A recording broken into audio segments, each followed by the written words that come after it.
Alright, welcome back to Family Feud. Of course, katabi po natin walang iba kundi si Edong Tungkab.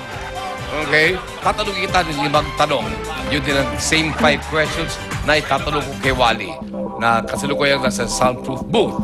Pagsasabahin namin ang score nyo at kapag umabot ng 200 points, panalo kayo ng 150,000 pesos.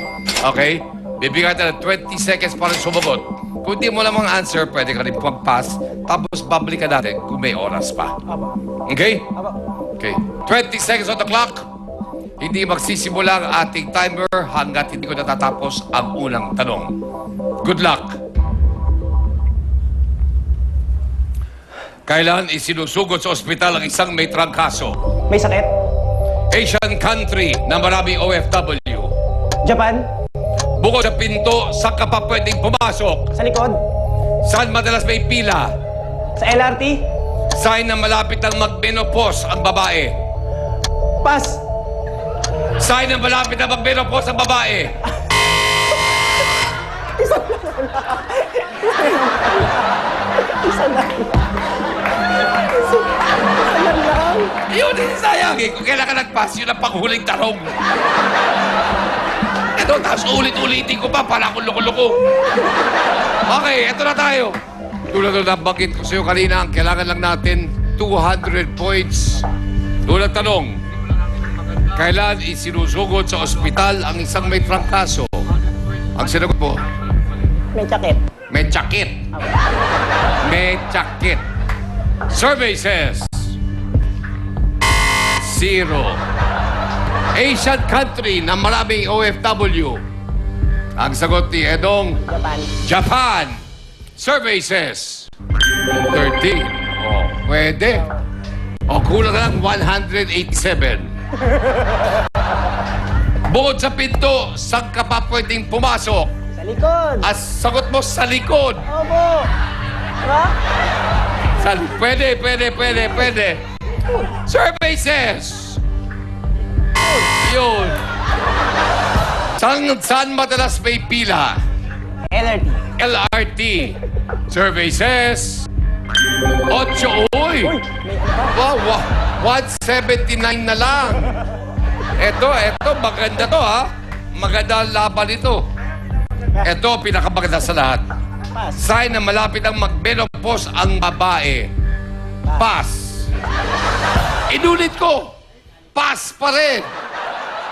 Okay. 0. Di ba? Pero maganda. Opo. Alternating 0. Opo. 0, 13, 0, 8, 0. Opo. Di ba? At least hindi nagsunod-sunod. Opo. Okay, yun ang importante. Ngayon naman, ang tanging masasabi ko lang, maraming salamat, Edong Tungkab. Bumalik ka muna sa iyong mga kasama. Let's clear the board at tawagin na po si Wally.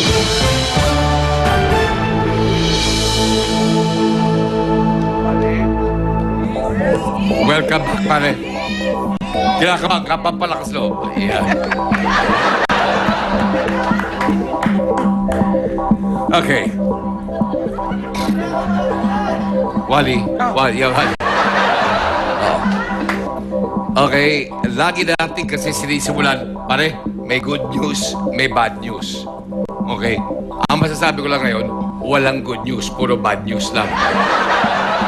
Okay? Ang medyo iniabot sa'yo, di parang Edong, 21 points.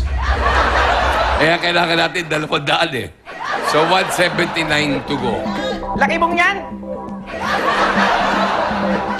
Pero kami naniniwala sa'yo kakayahan. Siyento siguro. 179 baht. Bali ang kailangan natin. Okay? Kakayanin mo yan. Ito lang. Okay, kung ano yung mga tinanong ko kay Edong, yun din ang itatanong ko sa'yo. Pero binigyan ko siya 20 seconds. Ikaw, bibigyan ka namin ng 25 seconds para sumagot. Pero kapag narinig mo to, ibig sabihin nun na ibigay na yung sagot na yan, kailangan mo bigyan ng panibagong sagot. Okay? Kung hindi mo alam ang sagot, pwede ka mag-pass at babalikan natin kung sakasakaling may oras pa. At this point, makikita na po ng ating audience ang mga sagot ni Edong Tungkab. 25 seconds on the clock. Wally, good luck. Mag-umpisa lang po ang ating timer pagkatapos ng unang tanong. Kailan isinusugod sa ospital ang isang may trangkaso? Pag mataas na lagnat. Asian country na maraming OFW. Saudi Arabia. Bukod sa pinto, saan ka pa pwedeng pumasok? Sa bintana. Saan madalas may pila? Sa sinihan. Sign na malapit na mag-menopause ang babae. Pag matanda na.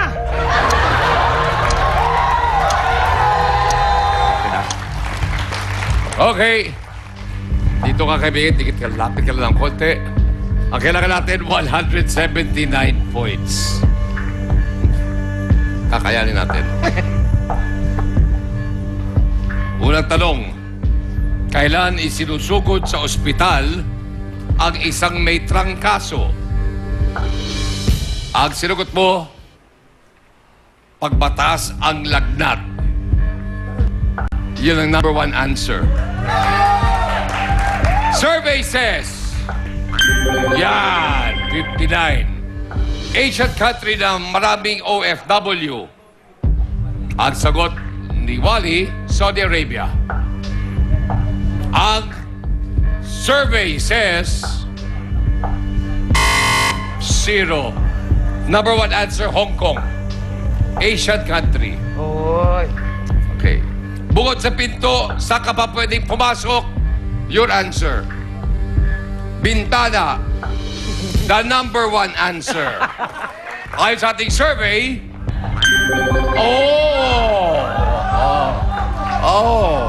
saan madalas may pila? Ang sagot na naman ni Wally, sa sinihan. Number one answer na naman. Survey says 22. 67 na lang kailangan natin. Yun na lang. Eto, panalo.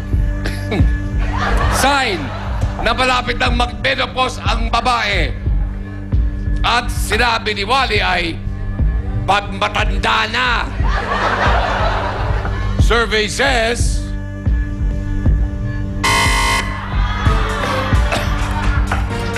number one answer, kapag mainitin na ang ulo. In other words, alika na, kuha nating one for all family. Pao, come back, please join us. Anyway, ganun pa rin man, kayo, meron kayong sweep, 10,000 pesos. Napadalunan nyo ang ating game, 50,000 pesos. Total winnings ninyo, 60,000 pesos. Gusto namin pasalamatan ang aming studio audience mula sa Mandaluyong City. Maraming salamat din po sa Minami Home Appliances. At lagi niyo pong tandaan, ang pamilyang sabay-sabay nagpapakalbo. Malamang may kuto. Okay.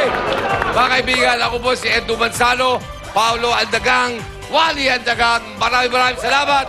Mga kaibigan, dito po kami sa Family Feud! Tara nang